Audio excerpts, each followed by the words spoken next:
My name is Rachel Bell, and at 34 years old, I am a captain in the United States Air Force. But at my father's 4th of July barbecue, that meant nothing. In front of his old Army buddies, he brushed my hand away when I tried to offer a charity check and sneered, "This is my daughter, Rachel, a real keyboard warrior down at Fort Meade." Then he threw his arm around a Navy SEAL and declared him the real deal. And then came the moment, the one that froze my entire life. He looked right at me and said, loud enough for everyone to hear, his voice dripping with contempt, "The Taliban wouldn't even blink at you, Rachel. But this," he slapped the SEAL on the back, "this is a real soldier." My father didn't know that the hero he was fawning over had just gone completely still. He wasn't looking at my father. He was staring at me, at a tiny scar on my temple, and he whispered, "Wait a minute. I know that scar." Let me know where you're watching from in the comments, and hit that like and subscribe button if you've ever had your own family turn your accomplishments into a punchline. The performance began the moment I pulled my Honda into the driveway of my childhood home in Fairfax, Virginia. It was a perfect portrait of American patriotism, meticulously staged. The air was thick with the smoky perfume of burgers and hot dogs sizzling on a top-of-the-line Weber grill. Small American flags, planted with military precision, dotted the perfectly manicured lawn. From a Bluetooth speaker tucked away on the porch, the strains of the national anthem gave way to a playlist of country music hits celebrating trucks, beer, and freedom. It was all so perfect, so wholesome. And it was all a lie. At the center of it all, holding court on the back deck, was my father, retired Army Colonel Robert Bell. He wore his crisp, navy blue Army polo shirt like a suit of armor, the eagle emblem gleaming over his heart. He was in his element, a pint of Sam Adams in one hand, gesturing grandly with the other as he entertained a circle of his old Army friends. As I got closer, I could hear him spinning one of his favorite yarns, a story about coordinating truck logistics in Germany that, through his telling, had somehow morphed into a strategic triumph on par with the Battle of the Bulge. My mother, Helen, emerged from the sliding glass door, balancing a large bowl of her homemade potato salad. She moved through the crowd with a practiced, serene smile, the perfect hostess, the dutiful wife. She spotted me lingering at the edge of the deck, and her smile tightened just a fraction. She glided over, her voice a low, urgent whisper in my ear. "Try to get along, dear," she murmured, the same 4-word warning she'd given me at every family gathering for the last 20 years. It wasn't a request for peace, it was a command for my silence. I nodded, feeling the familiar weight settle in my chest. I was an actress in a long-running play, handed a script at birth that I was sick to death of performing. I decided to get the obligatory offering out of the way. I'd brought a check for $200 made out to Vets for Vets, a charity my father championed. It was my attempt at an olive branch, a way to participate in his world on his terms. I navigated through the clusters of laughing guests and approached my father's circle, waiting for a pause in his dramatic retelling. "Dad," I said quietly, holding out the envelope. "I have this for the fund." He didn't even look at me. His eyes were fixed on his audience. "Just put it in the jar over there," he said, waving a dismissive hand toward a large pickle jar on the serving table already stuffed with cash and checks. Then, without missing a beat, he turned to a portly man in a VFW cap and chuckled, his voice carrying easily over the music. "My daughter," he announced, as if presenting a strange specimen. "She thinks $200 can buy respect." A few of the men around him snickered. The sound was like a physical blow. The air rushed out of my lungs, and for a second, the sunny backyard went blurry. I felt a hot flush of shame creep up my neck. I looked down at the check in my hand, my own signature on it, and it suddenly felt cheap. Foolish. My gesture of goodwill had been twisted into a pathetic attempt to buy his approval. This wasn't the first time something like this had happened, not by a long shot. But it still hurt like it was. Just then, my father spotted the man he'd been waiting for, Lieutenant Commander Wolf Jackson, the Navy SEAL. Wolf was a legend, a man who moved with a quiet, coiled power that made my father's blustering seem theatrical, and hollow. He was leaning against the railing, talking to someone, a bottle of Budweiser held loosely in his hand. "Wolf, get over here," my father boomed, striding over and clapping him on the shoulder. He practically dragged Wolf into the center of the circle, presenting him like a trophy. "Gentlemen, now this is a real hero." I tried to melt into the background, but my father wasn't finished with me. He gestured toward me with his beer. "You see, my Rachel here works at a desk at Fort Meade, pushes buttons, a keyboard warrior." The familiar contempt laced his words. "But Wolf," he said, his voice swelling with borrowed pride, "Wolf is the real deal. He's been in the sandbox, kicking in doors." And then came the final, killing blow. He looked from Wolf's powerful frame back to my service blues, which suddenly felt like a costume. He looked straight into my eyes, a cruel glint in his. "The Taliban wouldn't even blink at you, Rachel," he said loud and clear for everyone to hear. "But this—" He slapped Wolf's broad back again, hard. "This is a real soldier." I saw my mother standing nearby, close enough to have heard every single word. Our eyes met for a fraction of a second. I saw a flicker of something, discomfort, maybe pity, before she broke contact. She turned away, suddenly engrossed in straightening a stack of paper plates on the table, her back a rigid wall of denial. As if by ignoring the words, she could erase them. Her silent complicity, her deliberate choice to abandon me in that moment, was a deeper, sharper wound than my father's public scorn. A suffocating silence fell over the group. The men shifted uncomfortably. But in the middle of it all, Wolf Jackson wasn't smiling. He hadn't joined in the backslapping. Instead, he took a small, almost imperceptible step back from my father.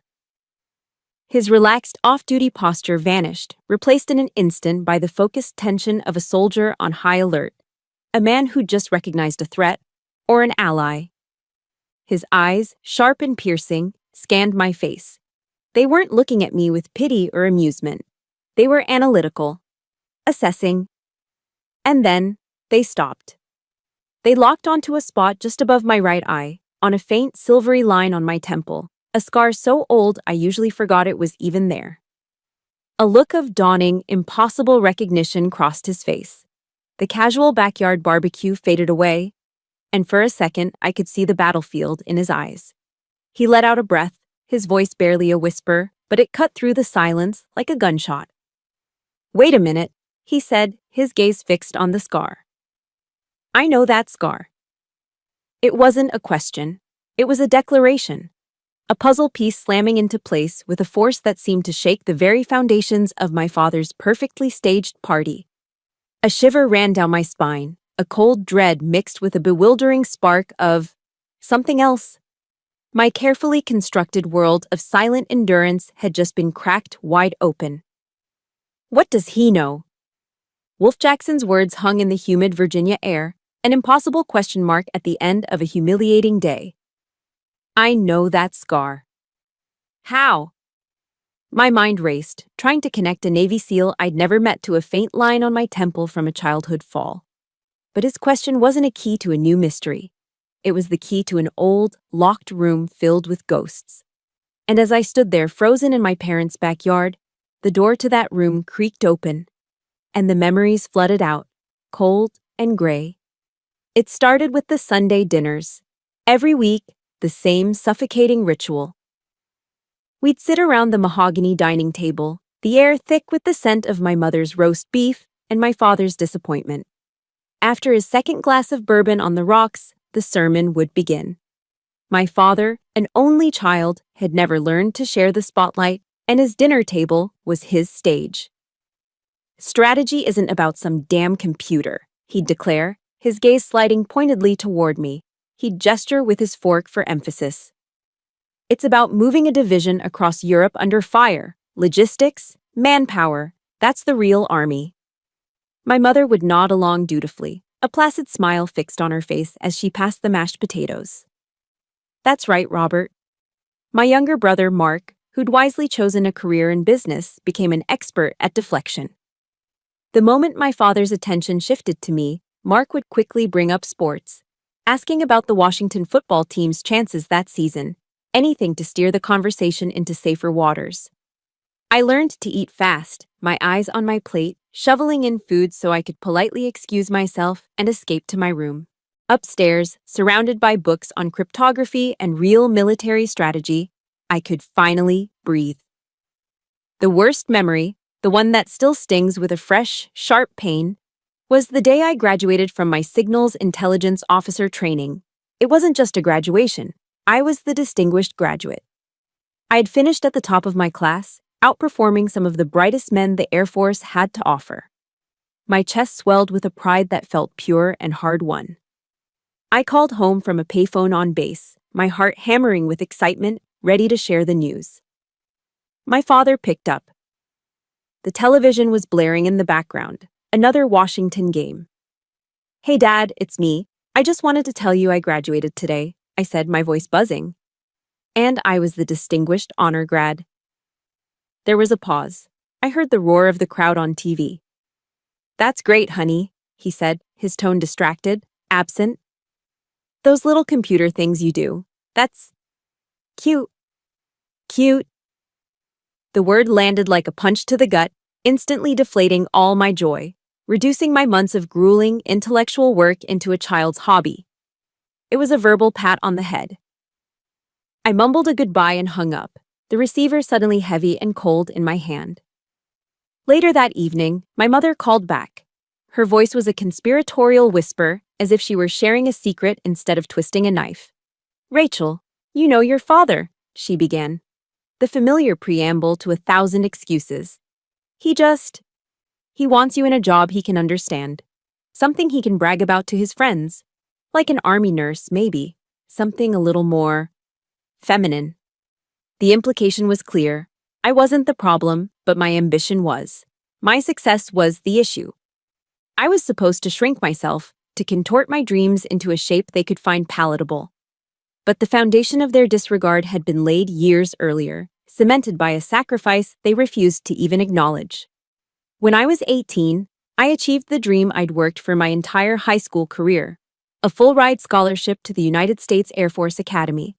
It was my ticket out, my future laid out before me in glorious blue and silver. But just as I was preparing to accept, my brother Mark's latest business venture, some half-baked t-shirt company, went belly up. A family meeting was called. It wasn't a discussion, it was a verdict. They sat me down in the living room, my father pacing in front of the fireplace, my mother wringing her hands on the sofa. They suggested that it would be better for the family if I attended a public state university nearby. It would save on costs, they said, and I could stay closer to home. "Family has to prioritize, Rachel," my father said, his voice laced with false gravitas. "Mark needs our help right now." In the end, a significant portion of what would have been my college fund was diverted to bail out my brother. He never said thank you. He just took the money as if it were his birthright. I gave up my dream for them, for a brother who saw me as an inconvenience, and for parents who didn't even register the magnitude of what they had asked me to forfeit. It wasn't a sacrifice in their eyes, it was simply my duty. And now, standing in the fading afternoon light of that awful barbecue, the phrase "keyboard warrior" echoed in my head, a bitter reminder of their willful ignorance. My desk job was a windowless, climate-controlled SCF, a sensitive compartmented information facility, buried deep underground at Fort Meade. The only smell was the sterile hum of server racks and the burnt aroma of stale coffee, brewed around the clock. I didn't push paper, I was Angel. I was the unseen voice, the steady hand guiding Reaper drones as they sliced through the skies over Afghanistan. My voice was a lifeline, a harbinger. The difference between life and death for soldiers on the ground. I remember the night I saved Wolf Jackson's team, Odin 3. The surge of adrenaline as I analyzed the infrared feed, seeing the heat signatures of an ambush forming in a blind canyon, a detail the ground intel had missed. The gut-wrenching tension as I made the call to override a direct order and divert them, my voice calm and authoritative in their headsets, even as my heart hammered against my ribs. And then, the profound, dizzying relief when General Hale's voice crackled over the line, confirming my read was correct, that I had saved them from being wiped out. I lived and breathed in a world of stakes so high my father couldn't possibly comprehend it. His world was black and white, defined by parades and polished brass. Mine was a world of shadows and signals, of life and death decisions made in milliseconds, 7,000 miles away from the fight. And because he couldn't understand it, he belittled it. His ignorance had curdled into contempt. That day in the SIF, after Odin 3 was safely back at base, I had looked at the grainy screen showing the empty canyon where they would have died. And I made a silent promise to myself. I promised that I would never let their small-mindedness define my worth. That my work, my sacrifice, was real, whether they ever saw it or not. You know, it's one thing to be misunderstood by the world, but it's a whole different kind of pain when the people who are supposed to know you best refuse to see you at all. If you've ever had a dream or an accomplishment dismissed by your own family, hit that like button. And in the comments, just type a simple, "I see you." Let's show each other the support we didn't get. I had held onto that promise for years, a secret source of strength in the quiet dark. But standing there, with the man I'd saved staring at the scar that was part of my story, I realized a promise wasn't enough anymore. It was time for the truth. Time seemed to warp in the space between Wolf Jackson's whispered words and my father's next breath. The cheerful country music faded into a dull throb. The scent of charcoal and grilled meat turned acrid in my throat. In that stretched-out moment, something inside me shifted. The years of accumulated pain, the endless compromises, the quiet swallowing of insults. They didn't explode. They crystallized. I didn't run. I didn't cry. A strange glacial clarity washed over me, chilling the hot shame in my veins. My training took over, not the basic training of a cadet, but the advanced analytical training of an intelligence officer. I looked at my father, and for the first time, I didn't see the towering figure who held the power to validate or destroy me. I saw a target. I saw a man whose bluster was a flimsy cover for his own deep-seated insecurities. A man desperately clinging to a borrowed glory he'd never earned himself. His entire identity was built on the fiction of being a real soldier. A fiction propped up by belittling the real service of his own daughter. Then my gaze shifted to Wolf Jackson. He was a warrior, that much was obvious, but right now he looked rattled, like a man trying to solve a complex equation in his head while the world spun around him. He was grappling with an impossible truth, his mind racing to connect a scar in a suburban backyard to a voice on a radio half a world away. And in that instant, I knew. The silent promise I had made to myself in the darkness of the SCIF was no longer enough. My silence wasn't strength, it was complicity. It was the fuel that had allowed this toxic fire to burn for 34 years. My silence ended today. My father, oblivious to the tectonic shift happening inside me, saw only what he wanted to see, his daughter, standing quiet and still. He misinterpreted my shock as submission, a return to the familiar script. He saw his chance to reassert control, to dismiss the awkward moment Wolf had created.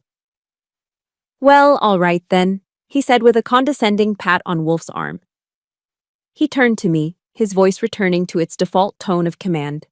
"Rachel, go get Lieutenant Commander Jackson another beer. He must be thirsty." It was the last order he would ever give me. All my life, I had obeyed. I had deferred, conceded, and retreated. But the woman standing on that deck was not the little girl who ate her dinner in silence. I turned my head slowly, deliberately, until my eyes locked with his. The clamor of the party, the friends, the hero seal, it all dissolved. There was only him and me. And for the first time in my life, I said the word. No. It came out quiet, calm, and unshakable. Not angry, not tearful. It was a simple statement of fact, a boundary line drawn in granite. "No, Dad," I repeated, my voice steady. "I don't think I'll do that." The look of stunned disbelief that washed over his face was more satisfying than a decade's worth of arguments could ever have been. His jaw went slack, his face flushed a blotchy red. He had no protocol for this. Disobedience was not in the family playbook. But I wasn't going to engage him in a shouting match. That was his battlefield, his area of expertise. Mine was information. I wasn't going to launch a frontal assault. I was going to execute a precision strike. I took a deliberate step back, widening my field of view. I was gathering intel. I saw Wolf, still processing, his eyes darting between me and the scar he somehow recognized. I saw my father's friends, their jovial expressions replaced by looks of confusion, a flicker of curiosity, even doubt. The narrative my father had so carefully crafted was beginning to fray at the edges.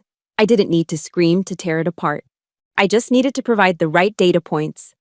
Before my father could recover and launch into a tirade, I moved. I walked calmly toward Wolf Jackson, closing the distance between us. I stopped beside him, turning my back slightly to my father, a clear signal that he was no longer part of this conversation. My voice was low but carried with the clarity of a radio transmission, just loud enough for the men in the immediate circle to hear. "Lieutenant Commander," I began, my tone professional and respectful. "I believe my father has a slight misunderstanding about my role in the United States military.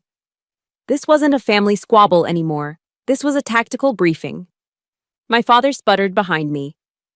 "Rachel, what in God's name do you think you're doing?" I ignored him. My focus was singular. I looked directly at Wolf, my eyes holding his. This was the moment of deployment. "My name is Captain Rachel Bell," I said, each word a carefully placed munition. 70th ISR Wing. I saw it then. A flicker of recognition, a spark deep in his eyes. The 70th Intelligence, Surveillance, and Reconnaissance Wing. My unit. He knew it. The pieces were starting to connect in his mind, but he was still missing the final, critical coordinate. I didn't need to say more. He would figure it out. But I wasn't going to let him. I was going to deliver the payload myself. The silence had gone on long enough. I leaned in just a fraction, my voice dropping but losing none of its intensity. I was laying the charge, preparing for detonation. "We've worked together before, Lieutenant Commander," I said, letting the words hang in the air for a moment. "Even though you've never seen my face." The confusion on his face morphed into dawning, staggering comprehension. He knew. I wasn't little Rachel anymore. I wasn't the keyboard warrior. I was Angel.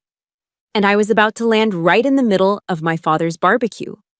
The silence that followed my words was absolute.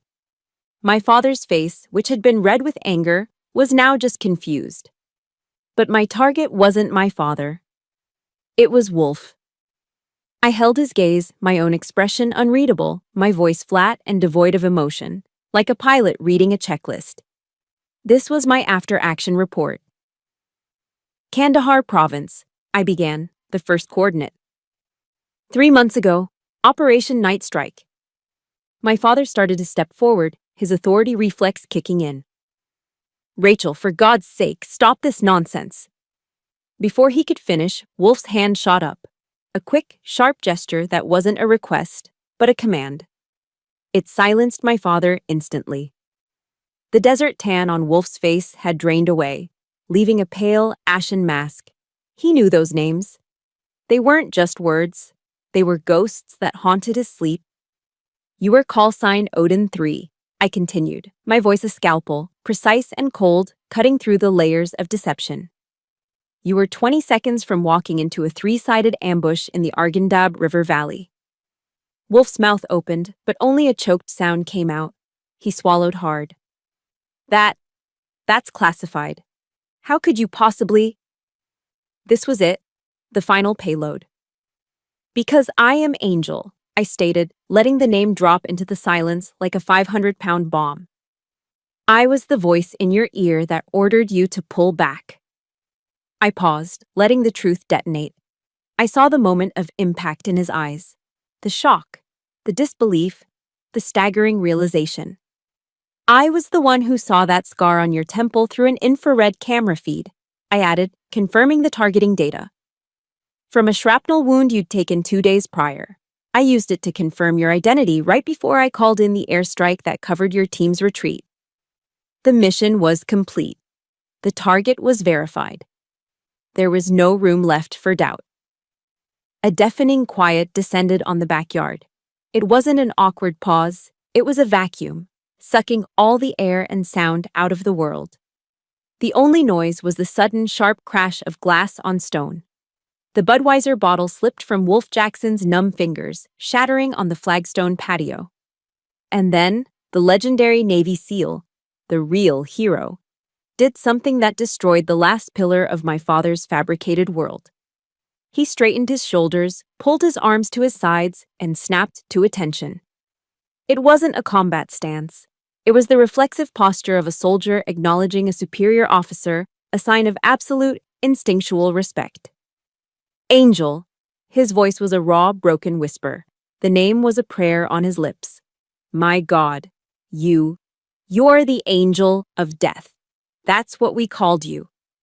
He shook his head, a look of awe on his face. We thought you were a myth, a legend. A legend? My father had called me a keyboard warrior. His hero had just called me a legend. The irony was so thick, so bitter, and so sweet that I could taste it. My father, desperate to salvage his crumbling authority, tried to regain control. His voice was weak, pleading. But she's just Rachel. Wolf spun around, and for the first time, I saw true, unadulterated fury in his eyes. It was the look of a man who had faced down death, and it wasn't directed at an enemy combatant. It was directed at my father. Sir, Colonel, he said, his voice low and dangerous. Shut up. Those two words were more devastating than any bomb. They vaporized my father's power, his credibility, his entire persona. He physically recoiled, his face a mask of utter humiliation. He was no longer the commander of this backyard. He was a disgraced subordinate. Wolf turned back to me for a moment, his expression softening with a respect that felt more real than any validation I had ever sought from my family. Then he turned to address the stunned circle of onlookers, his voice ringing out across the now silent yard, clear and strong. This woman, he announced, his hand gesturing toward me, saved my life and the lives of 6 other men. We were walking into a kill box, and she pulled us out. He wasn't finished. He took a step closer to my father, who looked small and pathetic. She didn't just stop an ambush, Wolf continued, his voice rising with passion. 2 hours later, one of my privates, a kid on his first tour, had his radio go down. He was separated from the squad, stumbling in the dark toward an IED pressure plate. We couldn't reach him. Wolf looked back at me. She could. She got on his secondary comms, which were barely working. And with nothing but her voice, calm and steady, she talked that terrified kid, step by step, around that mine and back to us. He let that sink in, his eyes scanning the faces of my father's friends, who now looked at me with a mixture of shock and awe. Finally, his gaze landed on my father, and it was utterly unforgiving. Your legacy, Colonel, Wolf said, his voice dripping with ice, is shuffling supply trucks in Germany. Her legacy is the American soldiers who came home alive to their families. He paused and delivered the final, fatal blow. She is more of a soldier in her damn chair than you ever were in your whole career. The aftermath of the explosion wasn't fiery and loud. It was a slow, suffocating implosion. After Wolf delivered his final verdict, the party didn't end. It simply disintegrated. My father's friends, the men who had been laughing at his jokes minutes before, suddenly found urgent reasons to leave. They offered mumbled goodbyes, their eyes carefully avoiding my father's, who stood frozen by the grill like a statue memorializing his own defeat. A few of them, the ones who had seen real combat and understood the weight of Wolf's testimony, made a point to walk past me on their way out. They didn't say much. A firm handshake from one. A quiet, "God bless you, Captain," from another. One older man, a Vietnam vet, just met my eyes and gave a single, respectful nod. It was a silent acknowledgement, a shared understanding that transcended words. Wolf Jackson was the last to leave. The fury had faded from his eyes, replaced by a quiet intensity. He walked over to me, bypassing my parents completely. "My apologies, Captain," he said, his voice low. "I was told your promotion to Major was already approved." I must have looked confused. He just smiled faintly. Word travels fast when Angel is involved. I owe you my life. If you need anything, anything at all, this is my number.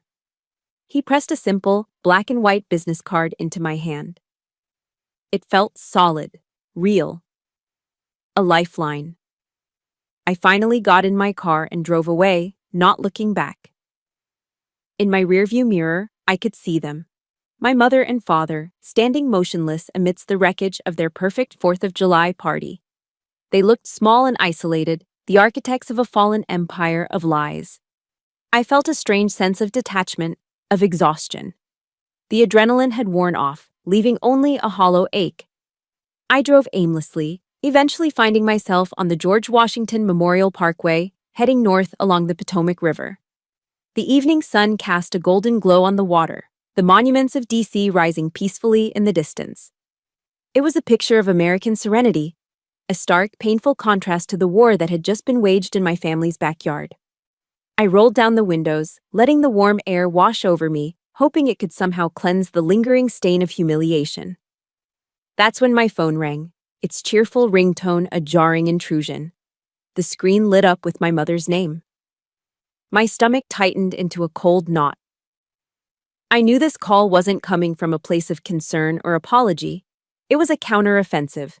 I took a breath, tapped the screen, and put the phone on speaker. There was no greeting. No, hello, no, are you okay? Just the hiss of her anger. How could you do that to your father? Her voice was acidic, stripping the paint off my fragile sense of victory. You turned him into a laughingstock in front of all his friends. You ruined everything. Even though I had anticipated the attack, her words still felt like a punch to the gut. All the air left my body in a whoosh. I gripped the steering wheel, my knuckles turning white. Mom, I said, my voice dangerously calm. I just told the truth. A sharp, humorless laugh crackled through the speaker. The truth? The truth is that you were selfish, Rachel. You always have been. You couldn't just let your father have his one day, could you? You had to make it all about you. It was a masterclass in gaslighting. In her version of reality, my father's years of verbal abuse were irrelevant. My public humiliation was a footnote. The only crime that had been committed was my act of self-defense. My truth was reframed as a selfish grab for attention. The assault continued, her voice rising in pitch, laced with the false tears of a seasoned manipulator. Your father has sacrificed so much for this country, for this family. He worked his whole life to provide for you and Mark. And this is how you repay him? By tearing him down in front of a decorated hero, just so you could show off about your little computer job? Every word was a carefully crafted barb, designed to rewrite history. Their cruelty became his sacrifice. My career became a little computer job. My moment of truth became a childish showing off. And in that moment, listening to the calculated venom in her voice, I finally saw her clearly. My mother wasn't just a passive bystander who chose silence out of weakness. She was the chief architect of my emotional prison. She was the warden who had always made sure the bars were in place, the one who taught me that my silence was the price of peace. Her peace, never mine. She wasn't just complicit, she was the enabler-in-chief. A deep, cold resolve settled over me. The voice of Angel, the one I used to guide soldiers through chaos, took over. It was a voice free of emotion, stripped down to pure, tactical clarity. I took a steadying breath. Mom, I said, my voice cutting through her tirade. I'm not going to argue with you about this. What happened today was the direct result of years of how Dad has treated me. I will not apologize for telling the truth. I let the silence hang there for a beat, a silence of my own making. I need some space, I continued, each word a brick in a new wall. Please don't call me again. And then I did something I had never done in my entire 34 years of life. I ended the call. I reached over and pressed the red icon on the screen, cutting her off mid-sentence. The silence that filled my car was absolute, shocking. It felt terrifying, and it felt, for the first time, like freedom. I had just severed a toxic lifeline, a connection that had been poisoning me one drop at a time for as long as I could remember. I kept driving, the lights of Washington, D.C. getting brighter ahead, and I didn't look back. The days following the barbecue were quiet. The silence from my parents was a heavy, suffocating blanket. After hanging up on my mother, I had braced myself for another assault. A barrage of angry texts, a surprise visit, but nothing came. It was an unsettling peace, the kind of stillness that precedes a storm. I spent my time working, trying to lose myself in the familiar rhythms of data streams and satellite feeds, but a part of my mind was always waiting for the other shoe to drop. Then, on a Wednesday afternoon, my phone buzzed with a text from an unknown number. My heart leaped into my throat, assuming it was my father, finding a new way to breach my defenses. But the message wasn't from him.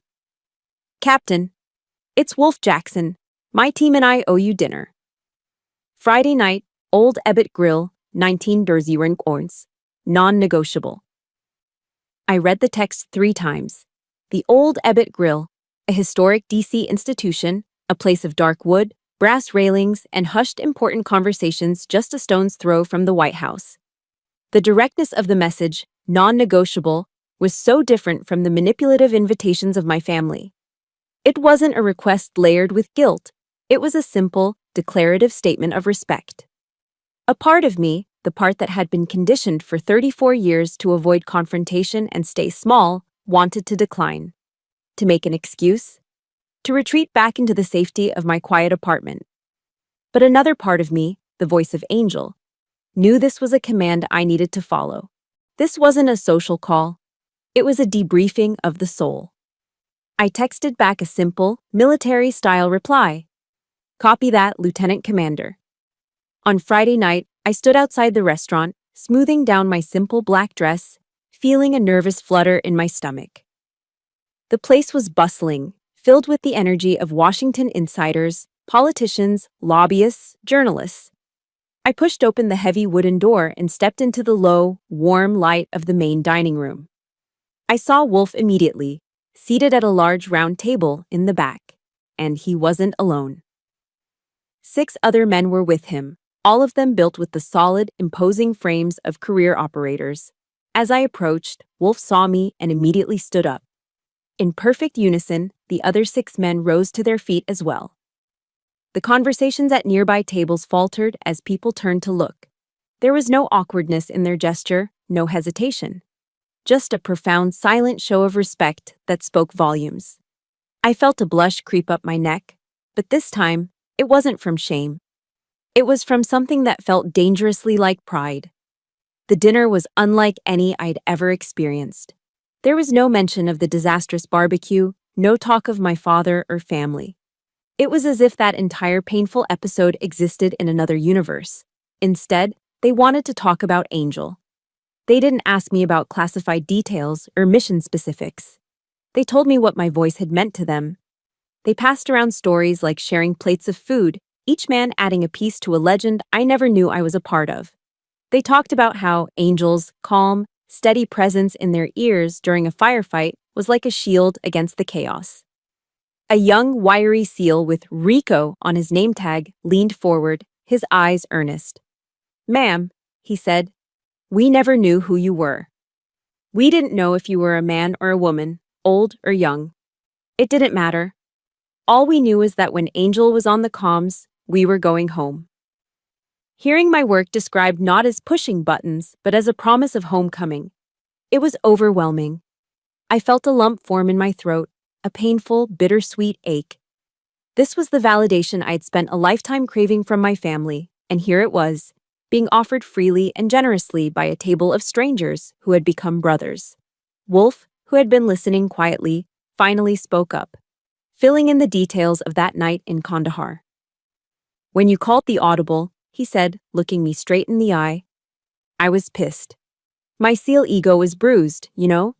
I thought I had the better read on the ground." He took a long sip of his beer. "But there was something in your voice, an absolute certainty that cut through the noise. You weren't just reading data off a screen, Captain.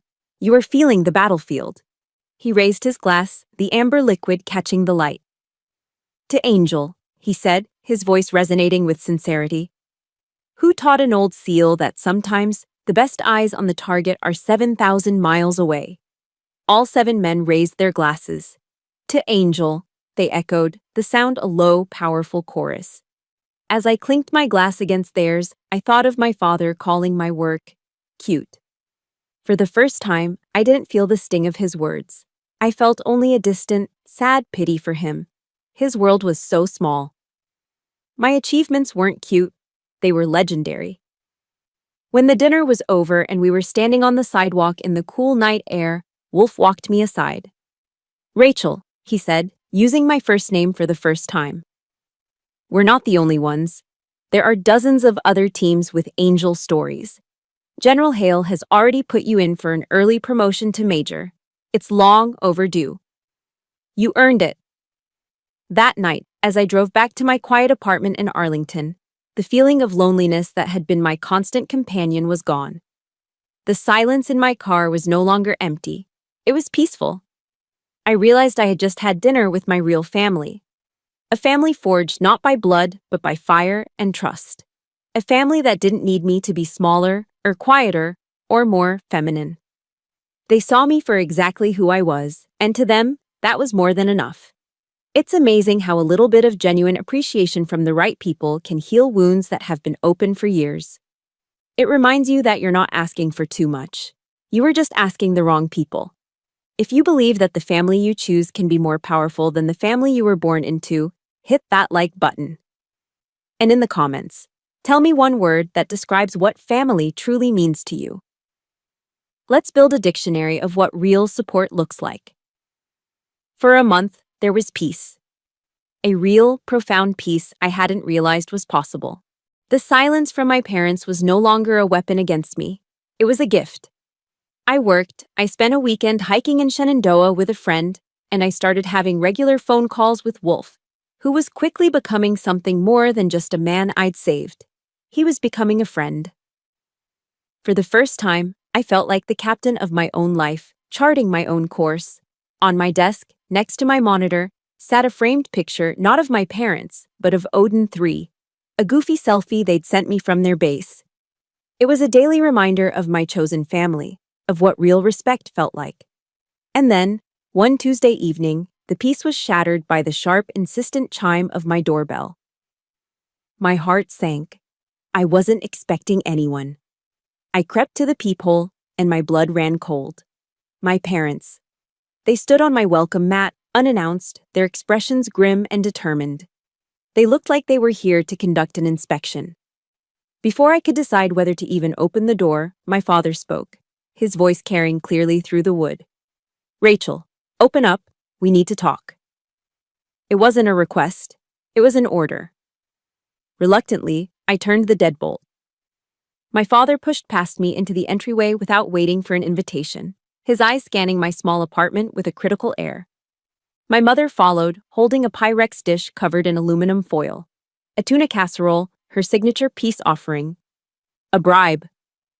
We brought dinner, she said with a tight, forced smile. I didn't move. I've already eaten. The 3 of us stood in an awkward, charged silence in my living room. They sat on my couch. I remained standing, a conscious choice to not get comfortable, to not fall back into old patterns. My mother placed the casserole on my coffee table like a sacred offering. My father cleared his throat, getting straight to the point. No apology, no acknowledgement of the nuclear bomb that had gone off at the barbecue. Just business. It's about Mark, he began. Of course it was. His business is in trouble again. He paused, waiting for me to show the appropriate level of concern. I said nothing. He needs a loan to cover payroll, my father continued, his voice taking on a tone of weary importance. A significant one. But the bank turned him down, his credit history. It's not good. I stared at him, a sense of surreal disbelief washing over me. After everything that had happened, the public humiliation, the revelation, the complete and utter demolition of his authority. They had driven all the way here, uninvited, not to apologize, not to try and understand, but to ask for something. To ask me to risk my own financial future, a future I had built entirely on my own, for the golden boy who had been handed everything and squandered it all. My father finally laid the request on the table. We want you to co-sign the loan. I think I actually laughed. A short, sharp, humorless sound. You can't be serious. This is not a laughing matter, Rachel, he snapped, his temper flaring. No, it's not, I agreed, my voice hardening. You're asking me to put my name, my credit, my entire financial security on the line for Mark's failed business. Again. He's your brother, my mother chimed in, her voice pleading. He needs you. I looked at her, at the woman who had watched me be torn apart and had done nothing. I'm sorry, I said, my voice polite but firm. I can't do that. And that's when my father played his trump card, the ultimate weapon of emotional blackmail. He leaned forward, his face a mask of theatrical sorrow, his voice dropping to a pained, shaky whisper. Before your grandfather died, he said, his eyes welling up with crocodile tears. He made me promise him. He made me promise I would always look out for Mark. He paused for dramatic effect. He said Mark was the weaker one, the one who would need more help. My mother, on cue, sniffled beside him, dabbing at a perfectly dry eye with her knuckle. My father looked at me, his voice trembling with manufactured grief. Are you asking me to break a deathbed promise to my own father, Rachel? Is that the kind of daughter you are? And there it was. The final, desperate, pathetic gambit. An attack on my compassion, my sense of duty, my love for the grandfather I had adored. But as I looked at them, at this perfectly rehearsed performance of manipulation, I didn't feel guilt. I felt nothing but a cold, liberating rage. I glanced over at my desk, at the smiling faces of Odin 3. They had trusted me with their lives. My parents wouldn't trust me to pick a restaurant for dinner, but they would trust me to clean up their messes. I owed it to those men, and I owed it to myself, to live a life free of this poison. That was the final drop. The dam of a lifetime's worth of resentment, of being silenced, of being second best, finally broke. Enough, I said. The word was quiet, but it sliced through the room, stopping them cold. I felt a lifetime of suppressed anger surge through me, not as a hot, messy explosion, but as a focused, ice-cold beam of energy. I am done, I said, my voice as hard and flat as steel. I have spent my entire life stepping back for Mark, stepping back for you. I gave up the Air Force Academy so he could have my college fund. I have stayed silent every single time you've belittled me, dismissed me, and treated me like I was less than him. I stood up straight, my posture no longer defensive, but commanding. I will not co-sign the loan. I will not give him a single dime. And this conversation is over. I walked to my front door and opened it, letting the cool night air rush in. This is my home, I said, my voice never rising, but carrying the full weight of my final, irrevocable decision. And I'm asking you to leave. It was the last declaration of independence I would ever need to make. My parents left in a state of stunned silence. My mother looked horrified, my father utterly defeated. He didn't even look at me as he walked out the door. I closed it behind them, and the click of the deadbolt echoed in the sudden, ringing quiet of my apartment. I didn't feel victorious. I didn't feel triumphant. I just felt empty. Utterly and profoundly exhausted, as if I had just completed a years-long mission. My legs felt weak, and I slid down the back of the door until I was sitting on the floor. And for the first time in weeks, I cried. But these weren't the hot, angry tears of humiliation from the barbecue. They weren't tears of frustration from my mother's phone call. These were tears of grief. A deep, quiet, sorrowful mourning. I wasn't crying because of what they had just done. I was crying for what was now permanently lost. I cried for the little girl who used to follow her father around the yard, desperate for a single word of praise. I cried for the young woman who had given up her dreams, hoping that sacrifice would finally earn her a place in her family's heart. I cried for the family I should have had, the one of unconditional love and mutual support that I saw in movies and at my friends' homes, a family that I now knew with absolute certainty I would never have. I was mourning a death, the death of a hope I hadn't even realized I was still clinging to. A few weeks passed. The silence from my family was absolute, but this time it felt different. It wasn't a punishment, it was a boundary. I started sleeping better. I found myself smiling more at work. I felt lighter. One afternoon, I was scrolling through my work emails and stopped at one from General Hale. It was the official notice that his recommendation for my promotion to major had been approved by the board. I read it over and over, a quiet, solid warmth spreading through my chest. This was real. This was earned. Then a letter arrived. It was in a plain white envelope, addressed to me in my father's unmistakable, sharp, angular handwriting. For a moment, my heart seized with an old, familiar reflex. For so many years, an apology from him was the one thing I had craved more than anything. It was the key that I thought would unlock my happiness. Now, as I held the letter, it just felt like a piece of paper. I sat down at my kitchen table and opened it. The letter was long, several pages filled with his justifications and self-pitying excuses for his behavior over the years. It was all about how hard his career had been, how much pressure he was under, how he just didn't understand my world. It was a monument to his own ego. I almost threw it away. But then, at the very end, the tone shifted. "I spoke with General Hale," he wrote. "He called me. He told me everything, Rachel. About Odin 3, about Angel. He told me things that, as a colonel, I barely had the clearance to hear. I have been a fool," the letter continued, the handwriting becoming slightly less steady. "I was so busy trying to look like a soldier that I failed to see the real one living in my own house. I am so proud of you, and I am so sorry." I read that last paragraph twice. Then I put the letter down on the table. I waited for a reaction, a surge of anger, a rush of triumphant satisfaction, a warm glow of reconciliation. Nothing. I felt absolutely nothing. The words I'd once been desperate to hear now had no power over me. They were like a key arriving in the mail for a house I no longer lived in. The apology was for him, not for me. It was a bid for his own absolution. It had simply come too late. The wound had long since closed over. It had become a scar. And that scar was now a part of me, a reminder of my own strength and resilience. In that quiet moment, I realized that the validation I had spent my life seeking from him no longer mattered. I had already found it. I'd found it in the respectful eyes of Odin 3. I'd found it in the email from General Hale. And most importantly, I had finally found it within myself. My worth was not a reflection in his eyes. It was a fire I had kindled on my own. I picked up the letter, folded it neatly, and walked into my bedroom. I opened a small wooden box on my dresser, a box where I kept old photos and mementos. I placed the letter inside and closed the lid. For me, forgiveness wasn't about pretending the past didn't happen. It wasn't about wiping the slate clean and going back to the way things were. Forgiveness was about acknowledging the truth of what had happened and then choosing to set down the burden of my anger.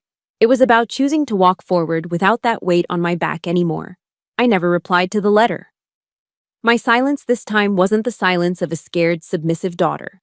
It was the quiet, confident silence of a boundary. My silence said, "I hear you. I accept your apology for your own peace of mind. But I will not be returning to that cycle of pain. I wish you well from a safe distance." I had made my choice. I had chosen my new family, the one built on the bedrock of respect and shared experience. The door to my old family, the one I was born into, had finally been closed. Not slammed in a fit of rage, but clicked shut, gently and firmly, locking a painful past where it belonged, behind me. With the door to my past firmly closed, the door to my future swung wide open. The silence from my parents continued, but it was no longer a void. It was an open space, a clearing that was quickly being filled with warmth, laughter, and a kind of fierce loyalty I'd only ever read about in books. In late May, as the city began to swelter under the early summer heat, Wolf invited me to join Odin 3 for Memorial Day. My mind immediately flashed to the 4th of July barbecue, and a knot of anxiety tightened in my stomach. But this was different. There would be no grilling, no beer, no performative patriotism. The invitation was for a private observance at Arlington National Cemetery. That morning, dressed in my service uniform, I stood with them among the endless, silent rows of white headstones. The air was still and reverent, broken only by the distant, mournful notes of taps. There were 7 of them, all in their dress uniforms, their usual boisterous energy replaced by a solemn dignity. We walked to a section where 2 of their teammates were buried, men who hadn't made it home from a mission years before I was their angel. As they placed flowers on the graves, I saw 2 families standing nearby, the parents and widows of the fallen men. Wolf walked over to them, and I saw him speak quietly, gesturing toward me. The 2 older women, their faces etched with a grief that never fades, walked over to me. "This is Major Bell," Wolf said, using my newly minted rank. "She's the guardian angel who brought the rest of us home that night." Before I could say a word, the mothers enveloped me in hugs, their bodies frail, but their grips surprisingly strong. They smelled of old perfume and sorrow. "Thank you," one of them whispered into my hair, her voice thick with tears. "Thank you for saving our other boys." Standing there, surrounded by the quiet dignity of true sacrifice, holding the hands of women who understood its cost, I felt a sense of belonging so profound it made my chest ache. This was honoring service. This was family. The strength of that new family was tested a few weeks later. I was walking to my car in the parking lot at Fort Meade when a familiar figure stepped out from behind a pillar, blocking my path. It was my brother, Mark. He looked terrible, disheveled, his eyes puffy and desperate. He started with pleading, his voice whining about how I had abandoned the family, how his latest business was about to collapse because of me. When I didn't respond, his tone turned nasty. "You know, this is all your fault," he spat, his voice rising. "You and your little drama queen moment at the barbecue. You tore this family apart because Dad didn't pat you on the head enough." I was about to tell him to get lost when a familiar rumble filled the parking garage. A black Ford F-150 pulled up silently behind Mark. The driver's side door opened, and Wolf unfolded himself from the truck. He didn't say a word to Mark. He didn't even look at him with anger. He simply walked over and stood between us, a silent, immovable wall of muscle and quiet authority. He was a foot taller than Mark and twice as wide. "Everything okay, Major?" Wolf asked me, his eyes never leaving my brother's face. Mark's bluster evaporated instantly under that steady, predatory gaze. He visibly shrank, taking a stumbling step backward. We were just talking," he stammered. Wolf didn't respond. He just stood there. Mark took another step back, then turned and practically fled, his footsteps echoing in the concrete structure. Wolf watched him go, then turned to me, his expression softening. He didn't ask what it was about. He didn't press for details or gossip. He just saw a threat to someone in his circle, and he neutralized it. "Come on," he said, gesturing with his head toward the truck. "Let's get some lunch. My treat." It was unconditional protection. No questions asked, no judgment given. Just a simple, powerful statement. "I have your back." Slowly, I became a fixture in their lives, an honorary member of Odin 3. I was invited to their weekend cookouts, real ones, filled with easy laughter and terrible dad jokes. We'd pile onto a couch to watch football games, the air filled with shouting and the smell of cheap beer and pizza. I was brought into their circle of inside jokes, a language of shared experience that I was finally learning to speak. They teased me, but it was a different kind of teasing than I was used to. It wasn't designed to diminish me, it was a sign of affection, of acceptance. They'd rib me for drinking my coffee black, like a real Marine, or for being able to identify an approaching aircraft by the sound of its engines alone. They didn't see my intelligence as cute or threatening. They saw it as a superpower, and they loved me for it. I didn't have to hide any part of myself. My professional life was blossoming too. My relationship with General Hale deepened from one of command to one of mentorship. He saw a potential in me that my own father had been blind to his entire life. During one of our one-on-one meetings, he leaned back in his leather chair, his eyes thoughtful. "Rachel," he said, his voice quiet but firm. "You have a rare strategic mind. Don't you ever let anyone tell you that you have a desk job. The pilots, the SEALs, they are the tip of the spear. But you, Major, you are the one who sharpens it, aims it, and tells it where to strike. You are shaping the future of warfare. He leaned forward, his gaze intense. Own it. His words landed with the force of a revelation.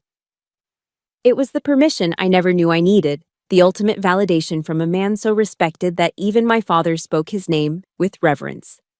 I was finally being seen, not just for what I did, but for who I was. And I was beginning to understand that I was far more powerful than I had ever been allowed to believe. 1 year later. The setting is no longer a cramped, windowless SCIF buried under the earth. It's a vast, state-of-the-art briefing room at the headquarters of SOCOM, Special Operations Command, at MacDill Air Force Base in Tampa, Florida. Sunlight streams through the floor-to-ceiling windows, glinting off the calm waters of Tampa Bay. At the head of a massive polished conference table stands Major Rachel Bell, me. In my crisp blue service dress uniform, I command the room not with volume, but with a quiet, unshakable confidence. Behind me, a massive screen displays complex maps, data streams, and threat assessments. My voice, the voice of Angel, fills the room. But I'm no longer just guiding a single SEAL team through a dark valley. I am briefing the highest levels of command, shaping the strategic direction of special operations for an entire theater of war. I was once dismissed for having a desk job. Now, I didn't just have a seat at the table, I had built the table myself, and I was sitting at the head of it. In the front row, listening with rapt attention, sits my family. Not the one I was born into, but the one I had earned. General Hale is there, his presence a quiet endorsement of his protege. And next to him, Lieutenant Commander Wolf Jackson and the entire boisterous crew of Odin 3. They had flown down from Virginia on their own dime, just to be here for my first major briefing as a field-grade officer. I can see it in their eyes, not just respect, but a fierce, familial pride that warms me from the inside out. When the briefing concludes and the applause dies down, Wolf is the first one to reach me, weaving through the crowd of colonels and generals. He shakes my hand, his grin wide and genuine. That was impressive, Major, he says, his voice filled with sincere admiration. Your old man should have been here to see this. I smile, a calm, genuine smile that reaches my eyes. I think of my father, not with anger or bitterness anymore, but with a kind of distant pity. I think of the empty legacy he was so desperate to build. No, I reply softly, my gaze sweeping across the faces of Wolf and the rest of Odin 3. Everyone who needed to be here is here. As the room begins to clear, a young female captain approaches me hesitantly. She's sharp, her uniform impeccable, but I can see a familiar flicker of uncertainty in her eyes. Major Bell, she begins, her voice a little shaky. That was an incredible briefing. I just wanted to say I've always admired Angel's work. You're the reason I chose this career field. I look at this young officer, and I see myself. I see the same ambition, the same talent, and the same quiet fear of not being good enough, of not being seen. I remember the years I spent craving a mentor, a guide, someone to tell me I was on the right path. I place a gentle hand on her shoulder, and her back straightens slightly. Thank you, Captain, I say, my voice warm. Our work isn't loud, but it saves lives. Don't ever let anyone tell you otherwise. I reach into my pocket and pull out one of my own business cards. If you ever need anything, advice, an ear, anything at all, that's my email. Don't hesitate to use it. She takes the card as if it were a medal, her eyes shining with gratitude. Thank you, ma'am. I will. As she walks away, I realize I've just accepted the torch that General Hale passed to me. The legacy wasn't just about my own success. It was about ensuring the women coming up behind me would have the support I never did. Later that afternoon, I'm back in my new office, the sun low in the sky, painting the bay in hues of orange and gold. It's a corner office, a world away from the underground bunker where my story as Angel began. On my polished desk, next to a stack of classified documents, sits a single, silver picture frame. The photo inside isn't of my parents at a holiday gathering. It's a picture taken a few months ago, a selfie with Odin 3 after a grueling joint training exercise. We're all covered in mud, exhausted and grinning from ear to ear. Wolf has me in a friendly headlock, and I'm laughing so hard my eyes are squeezed shut. I look at that photo, and I understand what a legacy truly is. It's not a name engraved on a medal or a late-arriving apology in a letter. It's not about the approval of people who are incapable of giving it. A legacy is the unwavering trust in the eyes of the soldiers you protect. It's the spark of inspiration you ignite in the next generation. It's the quiet peace in your own soul, the profound contentment that comes from knowing you have defined your own worth on your own terms. My work continues, quietly, shaping events from the shadows. And that, I realize as I watch the sun dip below the horizon, is my inheritance. My quiet, powerful, and hard-won legacy. Thank you for listening to my journey.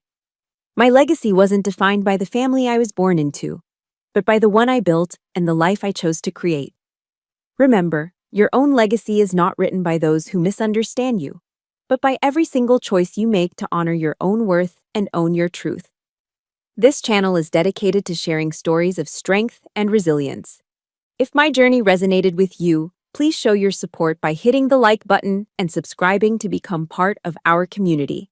And finally, go down to the comments below and declare it for yourself. Just type, "My legacy is mine," because it truly is. Thank you for listening.